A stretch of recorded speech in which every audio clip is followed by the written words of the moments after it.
Hi and welcome to the Living Fullness podcast. I'm Stina. I'm Father Burns. And on this episode, we're going to be talking about discernment, the challenges like paralysis and the need for virtues like prudence and fortitude to be able to discern well. If you're new here to the Living Fullness podcast, we chat about the virtues, relationships, make comments on cultural shifts, and we discuss the Christian life. You're most welcome to join us. So, discernment paralysis. Can we just start here? Okay, start. I think sometimes we can get to a place where we think discernment is about like thinking and researching and planning and doing some more thinking and then we kind of call that discernment when that isn't actually discernment. Nope. That's just kind of staying stuck in one loop. Yep. Whereas what we want to be able to do is move beyond this space of doing like a mental exercise or even having like looking at it like a set of problems that need to be solved by a bunch of prayers that just need to be said. I think we need to move beyond that and look at incorporating virtues like prudence and fortitude. And so from last week's episode when we spoke about prudence, we were talking about prudence is the virtue that helps us to make the best decisions with the information that we have on hand. So the information that we've gathered, yes, but what is in front of us, using what we've got to make the best decision at that time. So discernment then can't just be leaving us stuck in a loop. That's not making any decisions. That's just staying circling.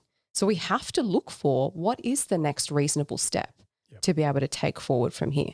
So I'm thinking in the case of like a career change, for example, if that's a space that we enter into, well, the next reasonable step would be, all right, well, let me research what other careers I might be interested in. Let me talk to some people who belong to those careers to find out how they went about getting into that job or what I might need to do, maybe even asking for mentors to be able to move into that space.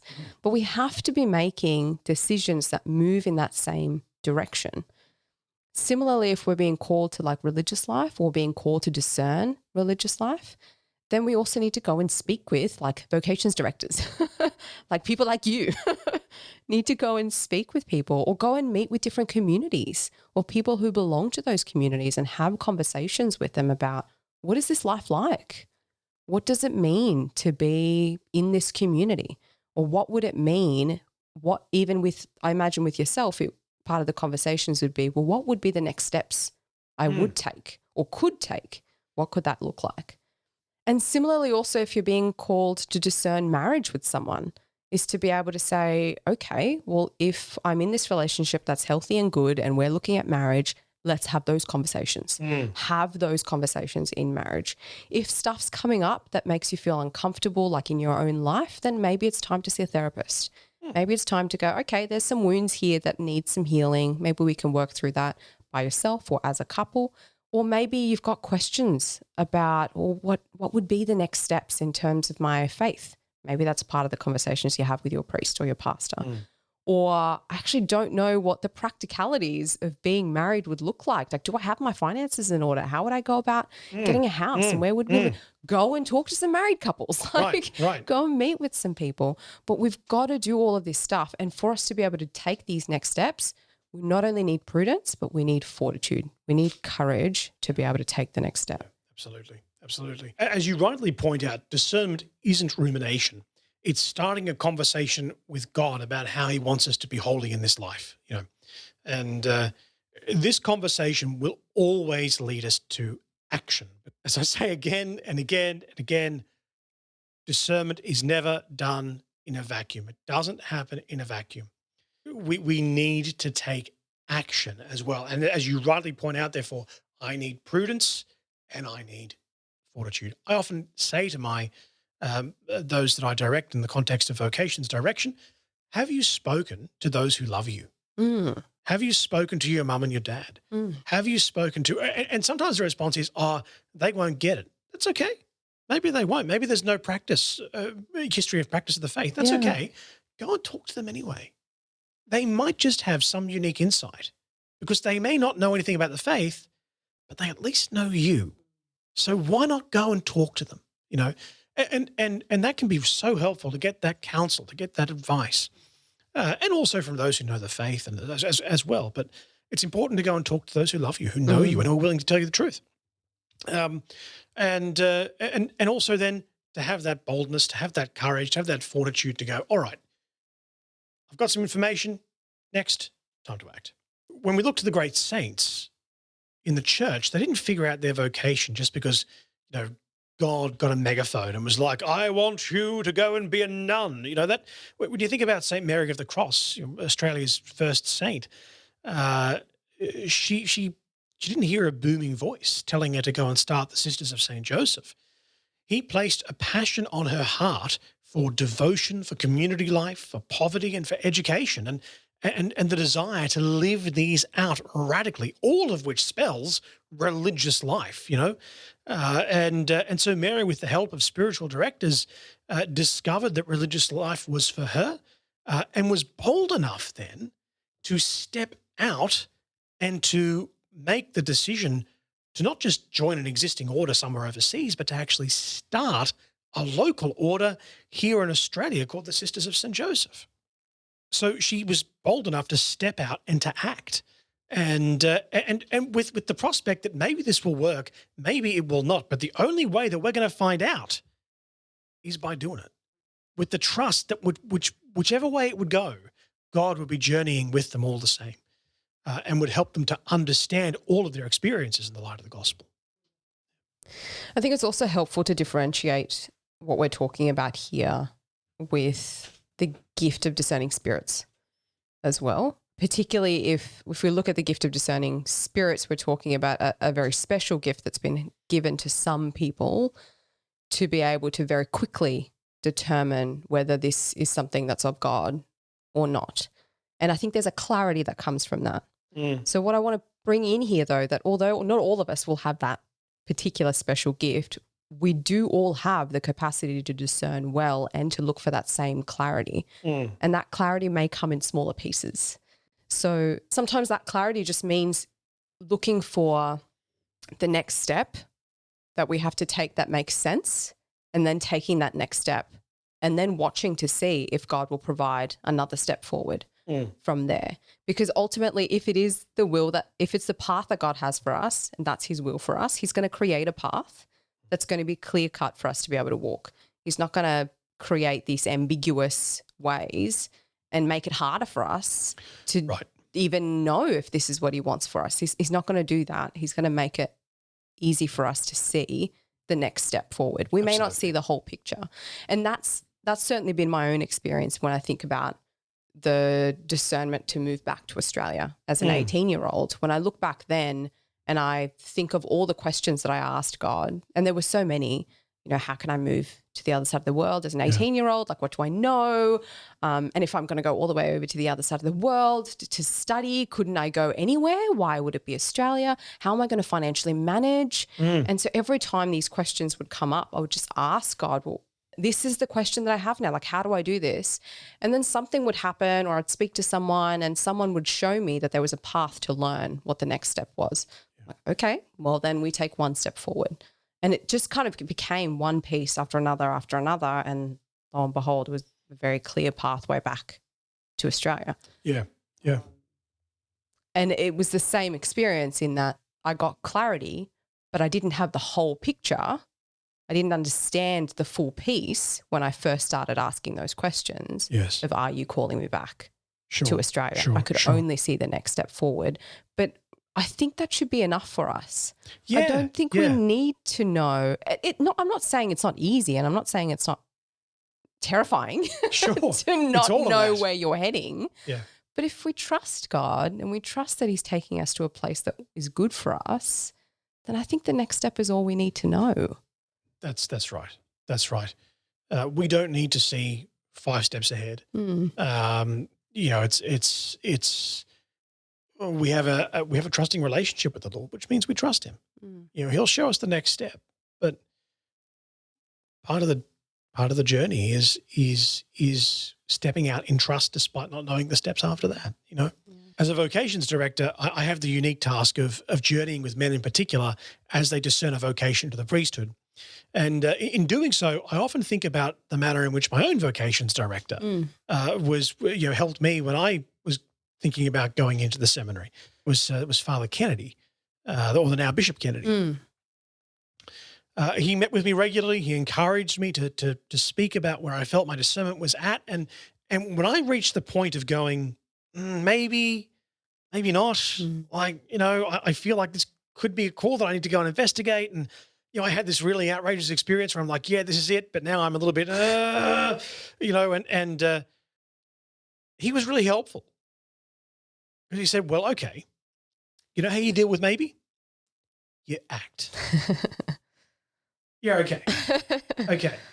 Now, I acted in a pretty rash way, I reckon, because I just went straight from there to, I'm marching into the seminary and asking to go in now.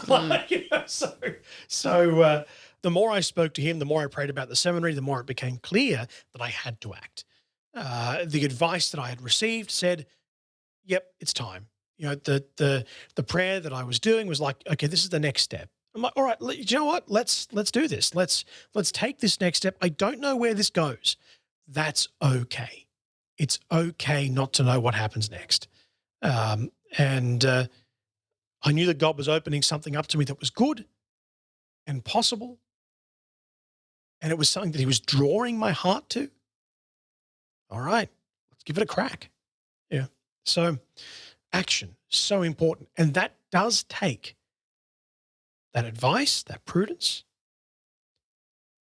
but it also takes that fortitude to go, I'm going to make the step. Because it's scary. It's scary. It's scary to change, right? And the brain goes through 100 different things that could possibly happen if you make this change. And in the end, it's just a matter of going, I have no control over any of that stuff. The only thing I have control over is right here and right now. And right here and right now, what I can do is make a decision. Tomorrow's decisions, they're for tomorrow. But today, I can make this decision. That's a great way to do discernment, if I don't say so myself. but but I didn't do that on my own. I did that with the help of the vocations director, right? So, yeah. So a few different ways that we can maybe move forward, like in terms of how do we work in this space? Yeah. I like what your vocations director was saying in terms of if there's a maybe, act, because I think we make a decision when we have a maybe. We just don't think that it's actually a decision, but the decision not to act is the very decision that we've made. Right. That is the action we've chosen, is inaction. So I love that. I love that concept of going, well, let's just flip that and go, well, how about we make a productive action, not a backward one. Yeah. And so it is just a matter of taking small steps. Like, let's just take small steps. And if you've sat in that discernment space, you've used prudence, you know that it's a good step forward, as in it's good for you. It's not going to harm anybody around you, and it's healthy. You think that this might be a place that God might be calling you. Just move. Yeah. And then ask God, now, am I still in the right place, God? Is this still where you want me to keep moving? Is there another step you'd like me to take? And if it stays clear, keep moving. Right. Keep moving. Don't overcomplicate it. There's no point in like overanalyzing, overthinking. You're just going to get paralyzed. You're just going to get stuck. Yep. Don't overdo it. Do enough to have enough information. But once you've got the information, act on that. Yeah. Be brave enough to try. Have that courage. And also remember, you're not going to miss out on anything by trying. That's right. Yeah. I think that's part of it. Certainly one of the fears that I hear when it comes to religious discernment is, but won't I miss out on, what if I end up going to this community or that community and then my spouse was, supposed to be over here and I missed out? Oh, no, seriously. Come on. As if God didn't know. Don't forget, he knows. Yeah. If you were meant to meet your spouse somewhere, you'll meet him. You're not going to miss out on it. Or even career, like options that you tangibly, maybe you will miss out on a career opportunity. Maybe there is a job you will miss out on. Doesn't mean that you won't end up where you needed to. That's right. So you're not going to miss out on anything in that sense by following what God wants you to do. I think it's helpful to remember that we have one life, and that one life isn't meant to be lived out like a textbook. It's not meant to be something that we're like, okay, chapter 1, let's turn to the next page. Okay, this is what I do. Okay, next page. It's not meant to be like, it's meant to be lived by growth, which means that there are seasons to that growth. There's going to be ups and downs to that growth. That's part and parcel of life in general. So instead of trying to make every move perfect from start to finish, just allow yourself to try things and allow yourself to fail at some of those things. Yeah. And then pick yourself back up and keep moving forward. Yeah. It's okay. If God's leading, there is a path. It might be windy, Yeah. but there is a path forward. Yeah. I think it's also helpful to figure out what your spiritual gifts are. That can provide so much clarity in terms of your own mission and purpose in life, what God has actually called you and put you on this earth for. So if that means talking to people that you know have certain gifts, talk to them about, how did you figure out that this was your particular gift? Or use inventories. There are some inventories online, some that are free and some that aren't free, that you can use to help you kind of get some words and some language around what different gifts could be. Yeah, sure. And then start putting some of them into play. Yeah. So once you kind of get a sense of, I think I could be leaning more towards that, we'll practice that, try that, see if it fits. You'll figure out pretty quick if there's peace and there's joy and you're thriving, or if you're actually just working yourself to the ground. You'll know if it's for you or not. Absolutely. And I reckon there's another episode in that. Probably. in terms of the spiritual, we'll do one. We'll do an episode on spiritual gifts in that. That's cool. Yeah. Similarly, I would offer quite similar advice. Be men and women of action. By that I don't mean like, Arnold Schwarzenegger, get down, get to the chopper now. I don't mean it like that. But I do mean be willing to act. Don't perpetually think on any course of action, otherwise you just go around in circles, and you belong to my least favorite order in the world, the OPDs, the Order of Perpetual Discerners. Also, don't allow fear to dictate where you're going. Fear as an emotion is perfectly valid. But like all emotions, we're not going to stick it in the driver's seat. How to deal with fear? Well, fortitude and prudence. Acknowledge the fear. Examine it. Does it match with reality? Is there actually something to be afraid of? For instance, maybe our discernment involves choosing a religious vocation, which means leaving behind a lucrative career. What happens if the vocation doesn't work out? Will I have something to go back to? Well, prudence helps us to seek out advice on these questions and to gain clarity from wise people, from fundamental principles, and to speak about the discernment with God. Often when we speak about it with God, he reminds us, if you give up something for me, I'm not going to leave you shortchanged. Yeah. And that's the honest truth with the Lord. He never does. Fortitude helps us to go, yes, I'm afraid, but God loves me. And I've got the advice that I can get. I've asked the relevant questions. I've taken the appropriate steps. And now it's time to take the risk. Time to be brave. Yeah. Maybe just a couple of additional things to be mindful of is if that paralysis comes about. Sometimes that can just be because we've actually got too many options. Right. And so it's just kind of overwhelming when there's too many options at play. And maybe that might be the perfect time to seek some support. Ask someone to kind of help narrow your options down for you, eliminate some stuff. My accountability partner is brilliant for that. When I go to her and go, right, so I've got option A, B, C, D, or E. What do I do? She's like, right, let's do this. And we'll sit over the phone and I'll be, rattling off. This is what A looks like. This is what B looks like. And she'll go, so really C isn't something that could happen now. It's something that could happen in 5 years' time. Yes. Okay. So we'll move C down, right? Okay. Yeah. And then D. Well, D, do you actually want this part? No. So D is lower than A and B? Yes. Okay. Eliminating options. So it can be helpful to go to someone. Very, very helpful. Yeah. Distractions. There are so many distractions in the world. So it can be easy to just put things off. I don't want to look and don't need to look at it now. I've got too many other things to think about. And then we actually don't end up going anywhere. Yeah. So just pick something. Just pick one thing to work on if there are too many things going on. But also pride in this space. Being able to put the part of us that says, I want to go in that direction because that makes me look good, or that would make me feel good, or that will get me this worldly thing, being able to put that aside and say, but is this actually what God wants for me? Yeah. Because what God wants for me, I know is the thing that's going to make me ultimately satisfied and happy and fulfilled in this life.